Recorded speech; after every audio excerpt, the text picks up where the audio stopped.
대통령 퇴진까지 부디한 총파업에 돌입하는 등 전면적인 투쟁을 예고했습니다.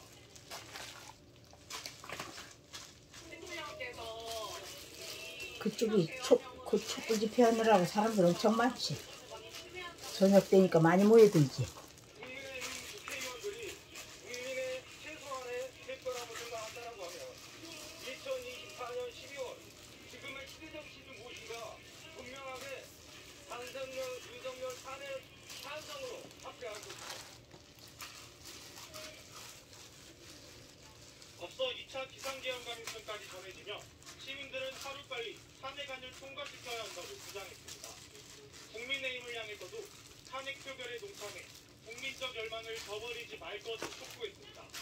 시민사회단체는 내일 저녁 6시 최대 규모 집회를 예고하는 한편 서울 여의도로 이동해 환경집회에도 참석할 예정입니다. 지금까지 광주 5.18 민주광장에서 KBC 임경섭입니다.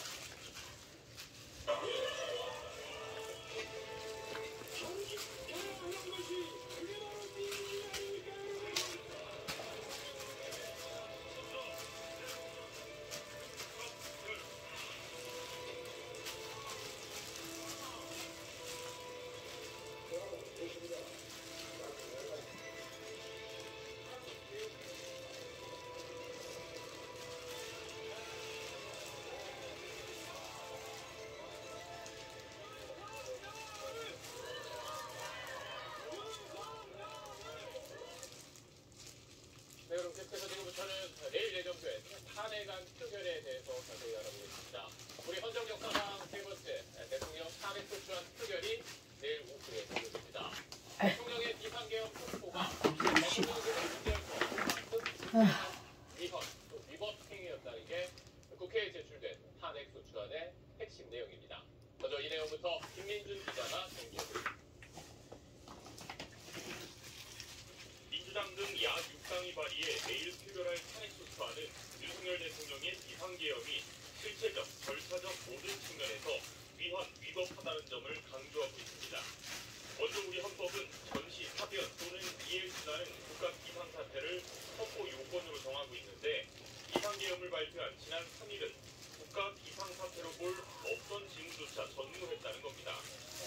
계엄법에서 말하는 교전 상태나 사회 질서가 극도로 교란돼 행정과 사법 기능의 수행이 현저히 곤란한 경우라고 보기도 어려워 실체적인 관련 요건조차 갖추지 못했다고 봤습니다.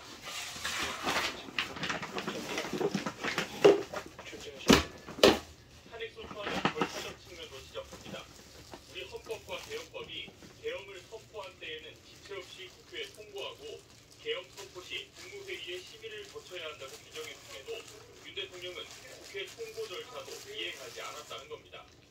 이렇게 실체적, 절차적 요건을 전혀 구비하지 못해 비상계엄 발령 자체가 무효인 까닭에 계엄 사령부 포고름 역시 위헌이라고. 몇 시부터 이거 김치 시작했어요? 응? 몇 시부터 왔어요 이거? 5시쯤에 왔네. 한 4시 넘어서 와가지고 한번 씻어서 물 빠지어 놓고 또 모자란 재료도 가서 사다가. 나는 내일 한다고 그래서 그래 난 내일 준비했었지. 오늘 했으면은 미리 전화했으면은 빨리 왔죠. 빨리 와든지 할 게 없어. 그래도 신부님이라도 하지.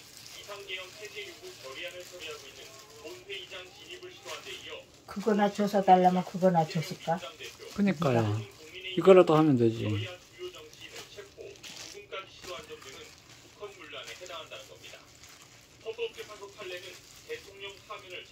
또 몸살 나는 거 아니에요? 몸살 벌써 왔어. 아이고. 탄핵소추를 통해 윤 대통령을 공직에서 파면시키는 건 직무수행 단절로 인한 국가적 손실과 비교할 수 없는 헌법 질서의 회복이라고 야당은 주장하고 있습니다. SBS 김민준입니다. 과거 사례에 비춰봤을 때 내일 오후 5시 예정대로 국회 본회의가 열리고 탄핵안 표결 절차가 정상적으로 진행된다면 그 결과는 약 1시간쯤 뒤에 이 양념 넣고 밥을 비벼 먹어. 탄핵소추안 표결 방식과 알았어 드실게요. 알아서 챙겨 먹을게요. 밥 뜨고 비벼먹나. 잠깐만. 윤석열 대통령 탄핵 소추안 표결은 기침 올라와서 약 먹으려고 밥 데펴가지고 한 스푼 덜어서 입어놓고 비벼먹었어. 비벼먹고 약 먹었어. 한글이나 한자로 가를 두고 반대하면 한글이나 한자로 물을 씁니다. 표기를 마치면 명패는 명패하며 그러면 이게 김치가 전부예요? 응? 김치 전부예요? 표결에 참여했고 20kg가 얼마 안 되네. 한 박스야. 태양과 소싸움을 나눈 겁니다. 대통령 탄핵안의 가결 8포기 들어. 8포기. 8포기. 200명 이상 찬성입니다. 탄핵 난 소추안은 한 6포기나 될라나 했는데 포기가 작은지 8포기. 소속의원 191명이 발의했습니다. 여기에 우원식 국회의장까지 찬성 여기 표를 여서 17조각. 탄핵안 가결을 위해선 최소 국민의힘 의원 8명 이상의 찬성이 필요한 셈입니다. 탄핵안이 통과되면 즉시 윤 대통령의 직무가 정지되고 국무총리가 대통령 권한대행을 수행하게 됩니다. 가결 시 공은 헌법재판소로 넘어가는데 한덕수도 좋네. 대통령 소리 한번 들어보고. 부결되면 윤 대통령은 계속 직무를 고난 내행도 대통령이니까. SBS 김준입니다. 들으신 것처럼 탄핵 소추안이 가결될 경우 한덕수 국무총리는 1987년 개헌 이후 역대 세 번째 대통령 권한 대행으로 업무를 수행하게 됩니다. 이 개헌 사태에 공동 책임이 있는 한 총리가 권한 대행을 맡는 건 부적절하다는 비판이 나올 수 있습니다. 이 부분은 김덕현 기자가 들어봤습니다. 윤석열 대통령 탄핵소추안이 국회에서 가결되면 탄핵소추 의결서가 대통령실에 송달되는데 그 즉시 대통령 직무는 정지됩니다. 헌법 71조에 따라 대통령 직무정지 시 한덕수 국무총리가 대통령 권한을 대행하게 됩니다. 1987년 개헌 뒤 역대 세 번째 권한대행이 되는 건데 고 노무현 전 대통령 탄핵 당시에 조건 국무총리가, 박근혜 전 대통령 탄핵 당시에 황교안 국무총리가 각각 권한대행을 수행했습니다. 지난 총선 참패 때 사의를 표명했던 한 총리가 윤 대통령 대신 국정을 잠시 책임지게 되는 건데 권한대행의 역할과 직무 범위는 명시적으로 규정된 게 없습니다. 전례에 따라 새로운 정책을 추진하는 등 적극적 국정운영